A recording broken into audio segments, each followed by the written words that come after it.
नमस्कार साथियों, गलबात में आप सभी का स्वागत है। हमने सब सोचो ही है कि सुख और शांति केवल धन दौलत से मिलो है, लेकिन सचमुच ऐसा है कि आज के ई गलबतिया में चार आना के हिसाब आज हमने जानवे कि एगो साधारण किसान कैसे अपन जीवन दर्शन से एगो प्रतापी राजा के असली खुशी के रहस्य सिखा दल के। तब चला सुनल जाए आज के मजेदार गलबात। बहुत समय पहले के बात है, चंदनपुर नाम के एगो राज्य हले, जहाँ के राजा बहुत बड़ा प्रतापी और तेजस्वी मानल जाहल है। दूर दूर तक ओकर साम्राज्य के समृद्धि के खिस्सा सुनावो हले। महलिया सोना चांदी के चमक से जगमग कर हले। नाच गाना, विशाल बड़ा बड़ा भोज, गहना जेवर से पूरा जीवन भरल हले।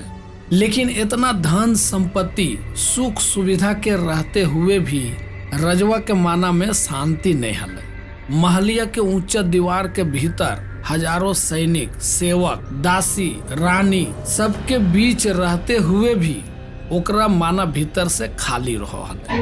रजवा बहुतो ज्योतिषी और पंडितवन से पूछल के कि कारण है, हमरा तो कोई चीज के कमी नहीं है, फिर भी हमर माना भीतर से खाली खाली काहे लग रहा है। तब ओकरा कोई ज्योतिषी बोलो हले कि राजन, ये तो कोई ग्रह के दोष हो, ले ये अंगूठिया पहन ले, तोरा मन में शांति मिलतो।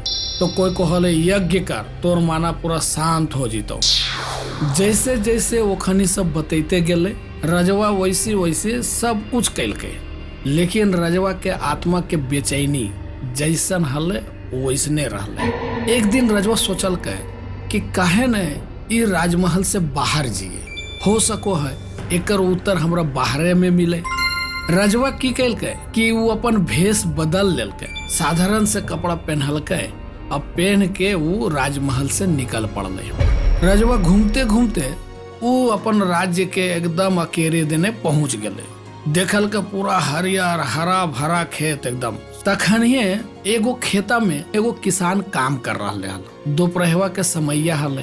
किसनवा हारा चला के थक जाए के बाद में वो एगो गाछा के नीचे बैठ के रोटी और प्याज खा लगले। रजवा वो किसनवा के देख रहा कि ओकर चेहरा पर एकदम शांति और संतोष नजर आ रहा है, जैसे कि संसार के सबसे बड़ा सुखी आदमी यही हो। तखने रजवा के माना में को विचार अइले, ई गरीब आदमी इतना फटल पुरान कपड़ा में भी खुश है, और हम इतना ठाठ बाट में रह के भी हमर माना में कभी खुशी नहीं होले है। तखनिए रजवा अपन पकेटिया से 4 गो सोना के सिक्का निकाल के और किसनवा तर जाके बोलल के कि हे भाई साहब, हम तो मुसाफिर ही हो, जखने हम आ रहा इधर से तखने ई 4 गो सोनवा के सिक्का ऊ खेता में गिरल हलो। हम देखलिए कि खेता तो तोर हो, एहे खातिर ई पैसवा तोर होबो हो। तखने किसनवा हाथा जोड़ के कहल के, नहीं सेठ जी, ई हमर नहीं है, काहे कि हमरा सोना के सिक्के नहीं है। अगर तू चाहो हको तो केकरो और दान कर दा। रजवा तो चकित हो गले, ई की बोल रहा है। तब फिर कहल के, धन संपत्ति के जरूरत केकरा नहीं होबो है, तू लक्ष्मी के कैसे ठुकरा सको ही। किसनवा मुस्कुराइले और बोलल के, सेठ जी, हम रोज मेहनत करके 4 आना कमा ले हकियो, उतने में हमर और हमर परिवार के जीवन ठीक ठाक चल जा के, और हमरा ज्यादा के जरूरत भी नहीं है। किसानवा के बतिया सुन के रजवा के विश्वास नहीं होले। ऊ बोलल के, की बोलो ही, खाली 4 आना और ओकरे में तू खुश ही, ई होइए नहीं सको है। तखने किसनवा बहुत ही आराम से उत्तर दिल के, सेठ जी, खुशी ई बात पर निर्भर नहीं करो है कि तू कितना कमा हको, वो तो ई बात पर निर्भर करो है कि तू जे कमा हको ओकरा कैसे खर्चा करो हको। तखने रजवा मजाक से पूछो लगले, अच्छा भैया ठीक हो, तो तू बताओ ई 4 आना में तू करो कोची, एकरा कैसे खर्चा करो ही। तखने किसनवा बोलल के, हम 1 आना के इनरवा में डाल देंगे, दूसरा आना के कर्जा चुका देंगे, तीसरा आना के उधार दे देंगे, और चौथा आना उस जमीनिया में गड़ देंगे। इतना कह के किसनवा वो अपन काम पर लग गए। रजवा के माना में एकदम तूफान खड़ा हो गया। ई कौन हिसाब हो रहा भाई, इनरवा में डाल दे है, मटिया में गड़ दे है, एकर अब की मतलब है। फिर बिहाने होकर रजवा सभा बोलिल के और उस सभा में किसनवा साथे जे घटनवा घटले उ पूरा कहानियां सुना के दरबारियन से पूछल के कि अब तोहनी बताओ ई किसनवा के ई 4 आना के हिसाब के समझा सको ही, जे समझे मी हमरा ओकरा इनाम मिलतो। राजा के सभा में पंडित मंत्री विद्वान सब बैठल रहो है। तब सब अपन अपन तर्क देवो लगले। कोई कहल के ई ढकोसला है, किसनवा वो चालाकी दिखा रहा है। कोई कहल के ऊ किसनवा तोहरा टोपी पहना रहा है। मतलब कोई ऐसा उत्तर नहीं मिलले कि रजवा सुन के संतुष्ट हो गए। अंत में दरबारियन के आदेश दिल के कि एक काम कर, तोहनी जाके किसनवा के सभा में बुला के लेके आओ। बिहाने होके किसनवा जब दरबार में हाजिर होले तो रजवा के देखल के कि पूरा मुकुट उकुट पहन ले, प्रणाम पाती कैल के। रजवो ओकरा सम्मान के साथ ओकरा बैठेल के।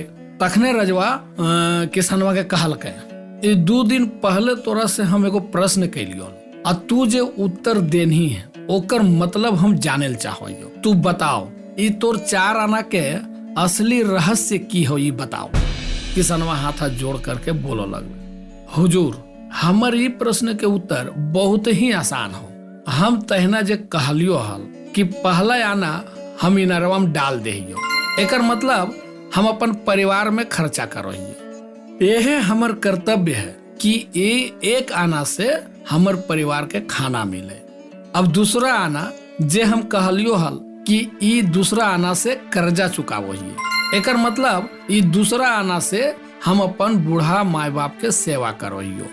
माई बाप के कर्जा तो कोई चुका नहीं सको है, फिर भी हम जितना कर सकबे वही दूसरा आना से हम करो ही।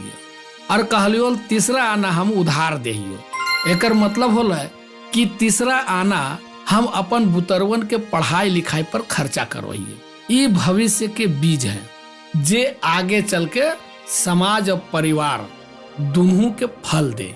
और चौथा आना हम जे कहलियो हल कि ओकरा हम जमीनिया में गड़ देहिए, मतलब थोड़ा था बचत कर लेहिए ताकि भविष्य में जब विपत्ति आवे तो हमरा केकरो से मांगे नहीं पड़े। और यह बचत धर्म समाज और भी कोई आवश्यक काम में आ जा है।